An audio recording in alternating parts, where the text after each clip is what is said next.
কোঠা কোঠা আর কোঠা। কিছুদিন যাবৎ সোশ্যাল মিডিয়া খুললেই কোঠা নিয়ে সংঘর্ষ লেগেই আছে। সোশ্যাল মিডিয়া খুললে আর কিছু হোক আর না হোক এই সংঘর্ষগুলো চোখে পড়ে, এই মিছিল মিটিং আন্দোলন এইসব চোখে পড়ে। অনেক অনেক মানুষের প্রাণ ঝরে যাচ্ছে, অনেকে আহত হচ্ছে, অনেকে নিহত হচ্ছে। এই ঘটনাগুলো দেখতে পাই সোশ্যাল মিডিয়া খুললে।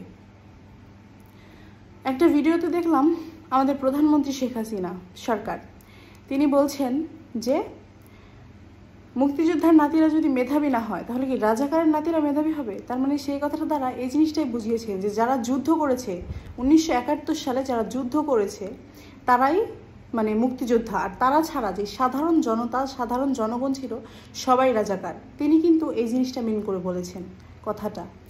আচ্ছা, যদি সেই সময় সবাই যুদ্ধ করতো, চাষবাস কে করতো? কে ধান লাগাতো, কে গম লাগাতো, কে মসুর ডাল, কে ভুট্টা লাগাতো? কারা কারা চাষাবাদ করতো? যদি সবাই যুদ্ধ করতো তাহলে কে মুক্তিযোদ্ধাদের মুখে খাবার তুলে দিত? সবাই যদি যুদ্ধ করতো তাহলে কোন বাড়ির মা বোনেরা রান্না করে মুক্তিযোদ্ধাদের মুখে খাবার তুলে দিত? আচ্ছা বলেন তো, আমার এই প্রশ্নটার উত্তরটা আপনারা কমেন্ট বক্সে এসে দিয়ে যাবেন। এমন অনেক অনেক কৃষক আছে যারা দিন রাত পরিশ্রম করে মাঠে গিয়ে ফসল ফলিয়ে এনে মুক্তিযোদ্ধাদের খাবারের যোগান দিয়েছে। তারাও রাজাকার?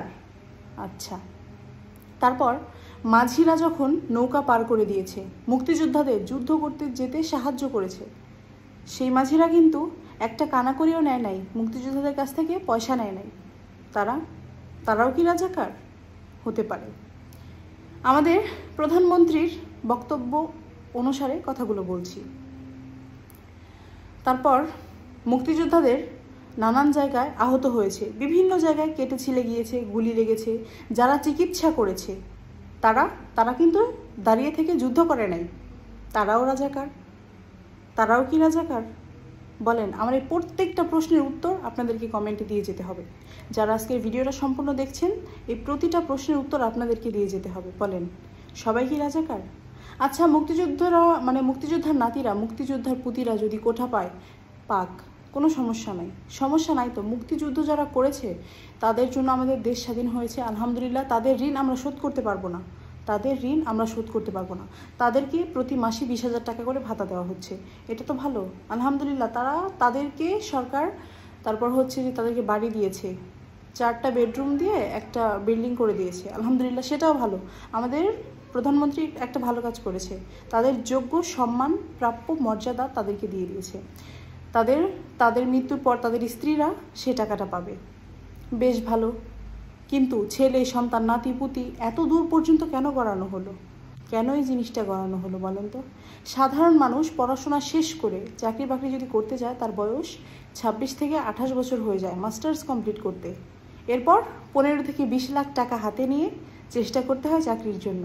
এই আমাদের সোনার বাংলা, আমার বঙ্গবন্ধু সোনার বাংলা, স্বাধীন বাংলা, এই আমাদের বাংলাদেশ, এই আমাদের বাংলাদেশের রীতিনীতি। আমাদের বঙ্গবন্ধু শেখ মুজিবুর রহমান বলে গিয়েছিলেন, বাংলাদেশ চোর, পাকিস্তানিরা সব নিয়ে গেছে, শুধু চোরটুকু রেখে গেছে বাংলাদেশে। তার কথাটা সত্যি।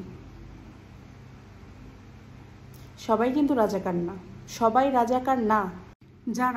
যেই মাঝিরা মুক্তিযুদ্ধের সময় খেয়া পারাপার করে দিয়েছে, তারাও মুক্তিযুদ্ধ করেছে।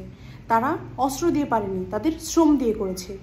যারা চিকিৎসা করেছে, যারা মুক্তিযোদ্ধাদের আহত স্থানে, ক্ষত স্থানে ব্যান্ডেজ করে দিয়েছে, পরিষ্কার করে দিয়েছে, চিকিৎসা করেছে, তারাও মুক্তিযোদ্ধা। তারা শ্রম দিয়ে যুদ্ধ করেছে, মুক্তিযোদ্ধাদেরকে সাহায্য করেছে। কিন্তু আমাদের মাননীয় প্রধানমন্ত্রী এক কথায় বলে দিয়েছেন যে রাজাকার, সবাই রাজাকার, তুমি কে আমি কে, রাজাকার। হয়তোবা প্রতিবাদ করাটাও অন্যায়, অনেক সময় অন্যায়, প্রতিবাদও করতে নেই।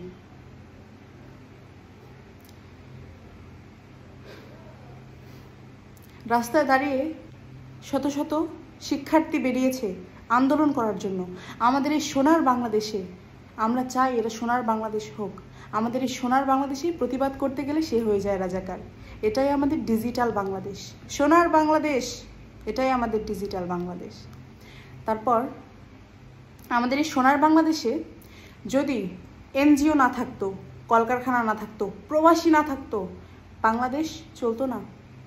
যদি কোঠা দিতে হয় 40% কোঠা দেওয়া হোক রেমিটেন্স যোদ্ধাদের সন্তানদেরকে, যারা মাসের পর মাস, বছরের পর বছর প্রবাসী থেকে যুদ্ধ করে অর্থ এনে বাংলাদেশকে উন্নতির দিকে এগিয়ে নিয়ে যাচ্ছে, তাদের সন্তানদের জন্য কোঠা দেওয়া হোক, সোনার বাংলা গড়ে তোলা হোক।